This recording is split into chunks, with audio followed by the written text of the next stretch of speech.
ngomong mungkin masih ada, saya masih kecil-kecil, saya masih dapat di Indonesia tuh ya, calo ya yang beli tiket, terus juga di terminal-terminal bus. Ya, saya suka traveling dari muda.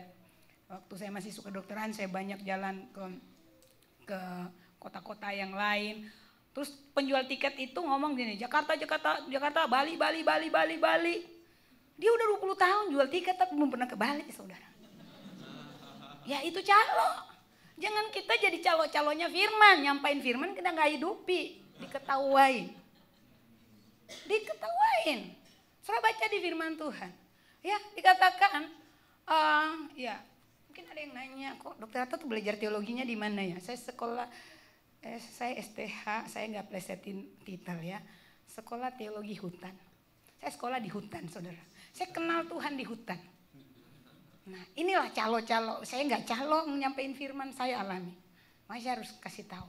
Calo tuh 20 tahun ngomong gitu, Jakarta bagus bu, ke Jakarta bu, bagus. Udah pernah ke Jakarta? Nggak pernah. Nah, Alkitab berkata oleh darah anak domba Allah, oleh kesaksian kita, iblis dikalahkan, kuasanya dihancurkan. Kenapa? Karena iblis yaitu pendakwa, orang-orang benar, itu mendakwa siang dan malam di hadapan Allah. Ketika kita ngomong tentang firman Tuhan, di lain pihak kita melanggar firman Tuhan, iblis ngomong tuh, pendusta tuh. Dan dia akan suruh kita, ya ngomong terus firman Tuhan. Kamu langgar terus, dosamu tambah diperbanyak. Dan kita nggak tahu, setiap kali kita beritakan firman, kita tidak menghidupi kebenaran itu, bertambah satu dosa kita. Jadi iblis bilang jangan larang-larang dia nyampain firman. Biarin aja dia nyampain firman. Tapi dia bohong terus, kasih kesaksian salah terus. Dia akan semakin tambah dosanya. Nah, sudah kaget kan? Ini dokter bencana yang ngomong. Oke. Tentang doa Bapak kami misalnya. Saya tanya, saya banyak keliling di seluruh daerah bencana di Indonesia. Mau gempa bumi, ya masih ada sisanya ya, ini matahari loh, bukan kurang perawatan. Jadi saya lagi benarin supaya saudara jangan pikir negatif, lebih baik saya benarin saudara. Ini bekas matahari, saya rawat pasien-pasien terakhir bencana di Padang. Padang September ya kemarin, saya ada di sana 2 minggu. Itu periksa 200-300 orang di terminal, di panas-panas. Nah kita sudah pakai UV 30, belum mapan juga, ya udahlah. Mempersembahkan muka, belum tubuh kan, baru muka. Itu ibadah yang ya saya nggak tahu di hadapan Tuhan mana sejati apa setengah sejati, baru muka kok. Oke, anyway. Jadi segitu saudara.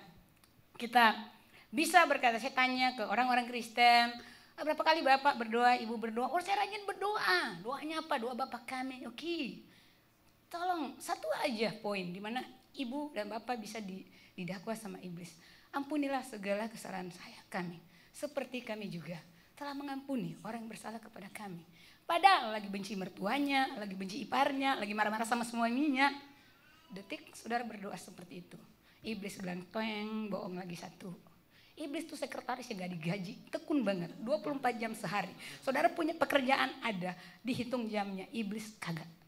Dia siang dan malam berdiri di hadapan Allah.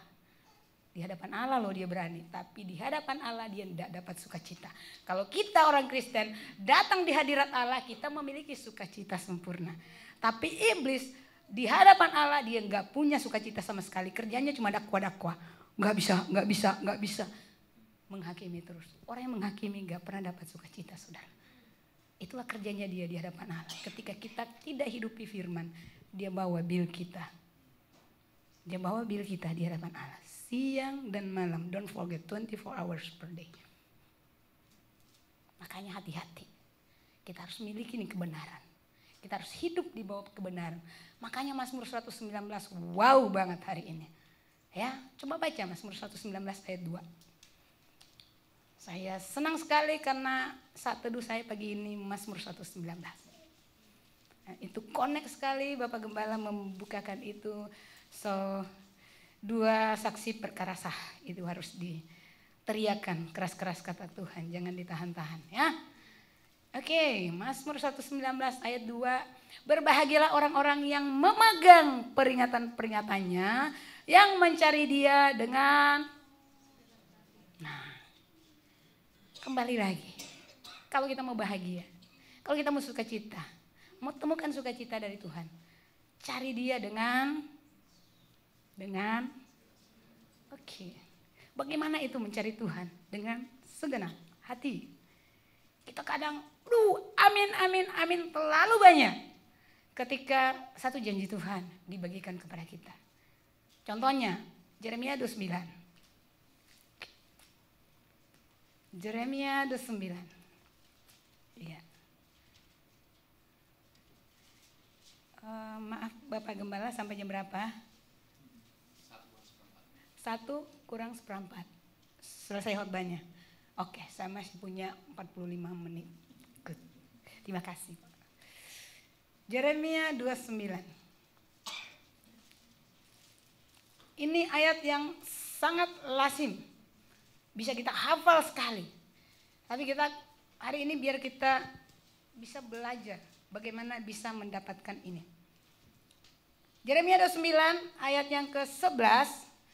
Kata Tuhan, sebab aku ini mengetahui rancangan-rancangan apa yang ada padaku mengenai kamu.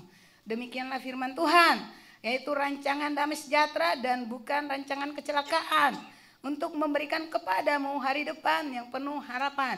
Orang semua boleh berkata amin gitu loh.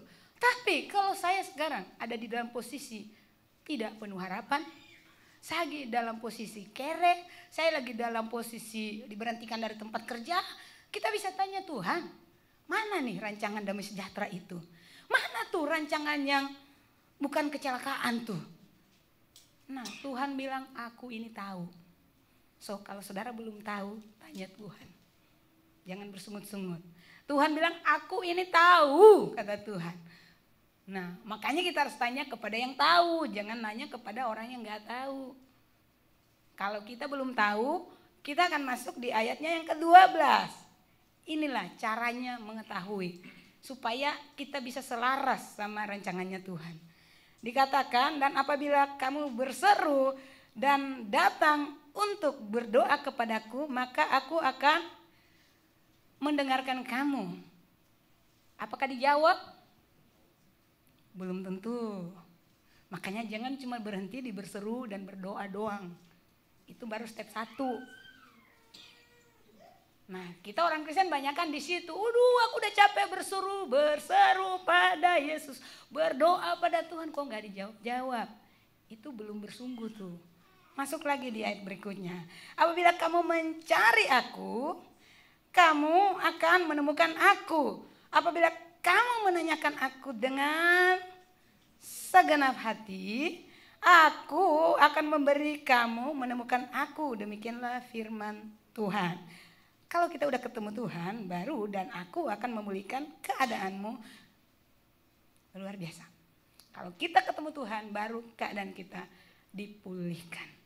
Nah, saudara ada di level mana sekarang? Baru berseru dan berdoa?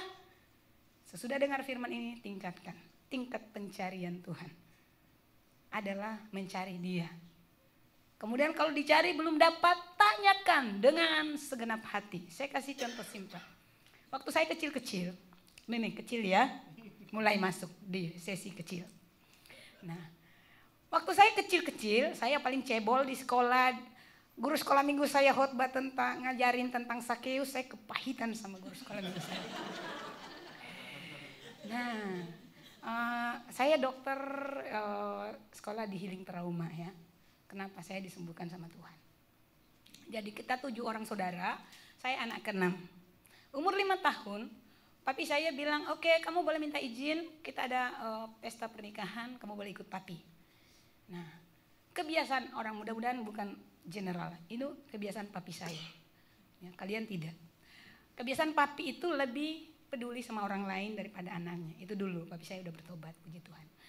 Nah, karena ada tetangga-tetangga yang banyak mau nebeng di mobilnya kita, so paling gampang kan yang digusur siapa? Anak.